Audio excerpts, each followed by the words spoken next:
हमारे इस तो कैसे हैं गाइस आप लोग। मैं सिड आपको अपने यूट्यूब चैनल कीप सैलड में स्वागत करता हूँ, वेलकम करता हूँ। और लॉकडाउन चल रहा है, इसकी वजह से लोग तो सभी लोग घर में अपने बंद हुए हैं। और जितना घर में रहेंगे उतना हम सेफ़ रहेंगे। Stay home stay safe.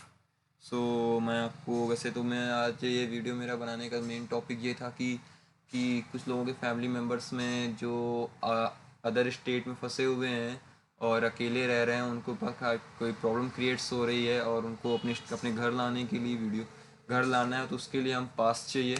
तो काफ़ी मेरे दोस्तों भाइयों को नहीं पता है कि अदर स्टेट से अपने जो रिलेटिव्स हैं उनको या उनको लाने के लिए कैसे पास अप्लाई करते हैं। क्योंकि हम अदर स्टेट्स की अगर स्टेट्स की वेबसाइट पे जाते हैं पास पे, तो उस पर ऑप्शन दिए गए हुए हैं कि हम अदर स्टेट से दूसरे स्टेट अपने स्टेट में ला सकते हैं।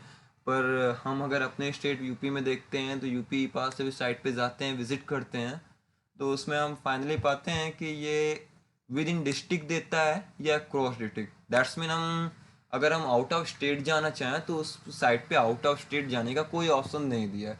तो इसी वजह से हमारे कई भाइयों बहन को पता नहीं, अपने रीजन अपने अपने पापा या भाई या जो भी हो, उनको अपने अदर स्टेट से हम घर नहीं ला पा रहे हैं। और जबकि हमारे पास घर लाने के लिए उनके पास सारी सुविधाएं अवेलेबल हैं, गाड़ी है घर पे, हर चीज़, तो उसके होते हुए भी हम नहीं ले सकते हैं।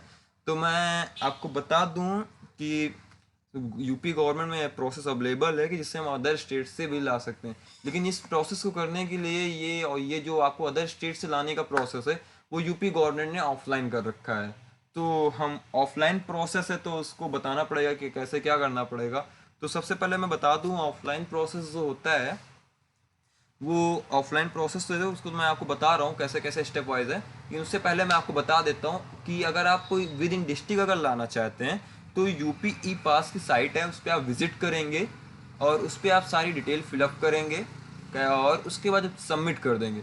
लेकिन आप उस पर डिटेल फिलअप करते वक्त आप ये जान लें, जब आपको वहाँ पे डॉक्यूमेंट अटैच करने को कहे तो आधार कार्ड मैंडेटरी अटैच करें। उसके बाद जिस ऑर्गेनाइजेशन से जो भी चीज़, उसके बाद वो भी अटैच करें साथ में।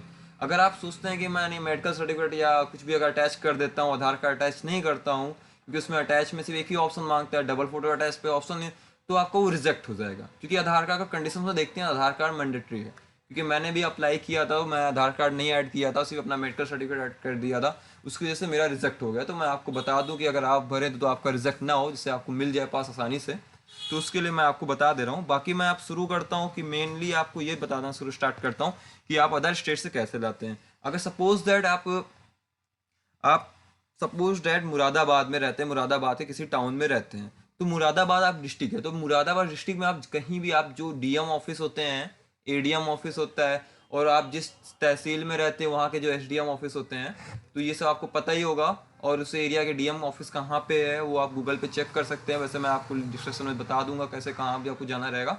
अब डीएम ऑफिस, एडीएम, तो आपको सबसे पहले एक एप्लीकेशन लिखना होगा आपको। वो भी किसके, डीएम ऑफिस, अपने डीएम के नाम पे नहीं लिखना, वो एडीएम ऑफिसर के नाम पे अपना एप्लीकेशन लिखना है, अपर डिस्ट्रिक्ट मजिस्ट्रेट के नाम पे लिखना है।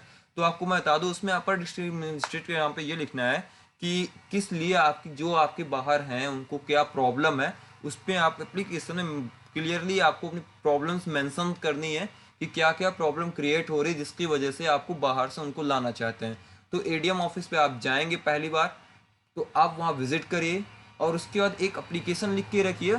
और उसके बाद जब आप एप्लीकेशन आप ऑफिसर को देंगे, तो वो आपको एप्लीकेशन को पढ़ेंगे, तो उसको जब पढ़ेंगे तो उसके बाद आपसे वो कहेंगे कि आपसे थोड़ा क्वेश्चंस करेंगे क्या प्रॉब्लम है तो आपसे पूछेंगे। अगर मैं उनको, आपसे कहेंगे कि आप जब लाएंगे उसको उनको रिटर्न, तो आपको उनको क्वारंटाइन करना पड़ेगा, क्योंकि आपको पता है कि इस समय जो कोरोना वायरस चल रहा है उसके लक्षण नहीं पता चलते हैं, तो उनको क्वारंटाइन करना पड़ेगा। तो क्वारंटाइन करने के लिए वो आपसे कहेंगे कि 14 दिन क्वारंटाइन करना पड़ेगा। अगर अगर तो आप क्वारंटाइन करते हैं, तो सबसे पहले मैं आपको बता दूं, अगर आपके घर पे सपोज अगर आपके पिताजी हैं या फादर या हैं कोई भाई है, वो तो चलिए 14 डेज क्वारंटाइन आपके घर के बाहर रह सकते हैं। लेकिन आपकी सपोज अगर आपकी सिस्टर है, वो छोटी है, और उसको अगर बाहर कहीं क्वारंटाइन 14 डेज करने के लिए कहते हैं तो शायद आसान नहीं होगा। तो उसके लिए भी एक ऑप्शन होता है कि आपके घर में अगर होम क्वारंटाइन और होम क्वारंटाइन होता है, तो उसके लिए सबसे पहले अब होम क्वारंटाइन होता है। तो वो एडीएम आपको ऑफिसर कहेंगे, सेल्फ होम क्वारंटाइन के लिए नहीं कहेंगे। अगर फिर भी आप उनसे कहिए कि सर मैं, मेरी सिस्टर है, उनको प्रॉब्लम थोड़ा होती है, तो मैं, वो आपसे कहेंगे ठीक है मैं आपको होम स्वागत है क्वारंटाइन के हमारे लिए पहले यूट्यूब एक चैनल प्रोसेस सबसे पहले कीप कंप्लीट साइलेंट। करना तो पड़ेगा। आपको सबसे भी स्वागत है हमारे सबसे पहले YouTube channel home keep silent. Quarantine तो के लिए आपको एक बता दूं, प्रोसेस आपको कंप्लीट करना पड़ेगा कि वो आपसे बोलेंगे कि आप अपने एरिया के जो एसडीएम हैं उनसे आपको बात करनी पड़ेगी, और उनको एसडीएम से आप पहले बात करिए। तो एसडीएम से बात आपको फिर वहाँ से एसडीएम से बात करने जाना पड़ेगा, और उनसे वो आपसे कहें, जब एसडीएम से आप बात करेंगे उनको अपना एरिया दिखलाना पड़ेगा, वो अपने किसी को एक भेज देंगे, आपको दिखाना पड़ेगा मेरा घर कहाँ पे है और क्या रूम कैसा है, क्या है कि आप सही है होम क्वारंटाइन। जब वो आप वहाँ से आपको वेरीफाइड कर देंगे कि आप हाँ होम क्वारंटाइन के लिए ठीक है, तो आप वहाँ से आप एसडीएम ऑफिस से पूरी साइन वाइन करा के पूरा प्रोसेस कंप्लीट करा के रिटर्न दूसरे दिन आप एडीएम ऑफिस जाएंगे। फिर जब आप एडीएम ऑफिस जाएंगे तो आप जब उनको बताएंगे तो वो आपसे एडीएम सर कहेंगे कि आप पहले सबसे पहले अपना एक फ़ोटो, 2 फ़ोटो आपको ले जानी पड़ेगी, और जिसको जानना जो लेने जाएगा, और उसका आधार कार्ड लगेगा, और जिसको रिटर्न आना है उसका आधार कार्ड, उसकी फोटोकॉपी। और मैं आपको बता दूं, अगर आप अपनी पर्सनल कार से जा रहे हैं तो सबसे पहले मैं आपको बता दूं, डबल ड्राइवर अलाउड नहीं करते हैं, सिंगल ड्राइवर। तो इसके लिए ध्यान रहे कि वहाँ कोई डबल ड्राइवर के लिए कहना कोई इशू नहीं है कि आपको सिंगल ही जाना पड़ेगा, सिंगल ड्राइवर एक गार्जियन, और जिसको रिटर्न लाना है आपको उतने ही लोग आ सकते हैं। तो आप जब जाएंगे उनके पास तो आप मुझे एप्लीकेशन, अपना आधार कार्ड, सारा चीज़ देंगे। जब वो रीजन पूरा, जब एसडीएम ऑफिस से पूरा वेरीफाइड हो जाएगा तब एडीएम ऑफिस आपको आपको वहाँ पे अपने उस एप्लीकेशन पे पूरा साइन करके सब कुछ कर देगा। उसके बाद आपको वहीं पे 5 मिनट वेट करना पड़ेगा, फिर वहाँ से आपको उस एप्लीकेशन वहाँ से पास हो जाएगा, तो उस 5 मिनट बाद आपको वहाँ से आपको पास मिल जाएगा। अब उसमें पास में सबसे पहले बता दूँ आपको, उसी टाइम आपको बताना रहेगा वैलिडिटी। आपको 24 आवर की वैलिडिटी दी जाएगी, जैसा ज़्यादा दूर का रन अप है तो उससे थोड़ा ज़्यादा दिया जाएगा, जैसा हो आप वैलिडिटी आपको मिलेगी उस हिसाब से आपको उस वैलिडिटी पर जब मिलने के बाद उस पास को लेके आपको जाना रहेगा।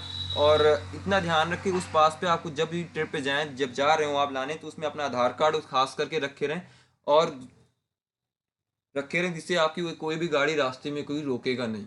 अगर आपको ये वीडियो पसंद आई हो तो आप इस वीडियो को लाइक करें एंड सब्सक्राइब करें। अगर आपके कोई भी एनी क्वेश्चंस हैं तो आप कमेंट करें, उसका मैं आंसर दूंगा। और मैं आपको बता दूं, सबसे पहले जो मैं प्रोसेस आपको बताया हूँ, वैसे मुझे ये प्रोसेस पता नहीं था, मैं क्योंकि मेरी भी सिस्टर बाहर फंसी हुई थी, तो मैं उसको लाने के लिए ये प्रोसेस में मैं जब थोड़ा पता किया तो ये प्रोसेस मुझे पता था, तो मैं आपके साथ ये प्रोसेस शेयर किया हूँ जिससे आप भी अपनी प्रॉब्लम को सॉल्व कर सकें। क्योंकि अगर आपकी प्रॉब्लम सॉल्व होती है, आपको ये बात अगर होती है और हो जाता है, सब कुछ कंप्लीट होता है, तो आप हमें इस पर लाइक करिए, सब्सक्राइब करिए। और आपको वीडियो देखने के लिए आपका बहुत बहुत धन्यवाद। और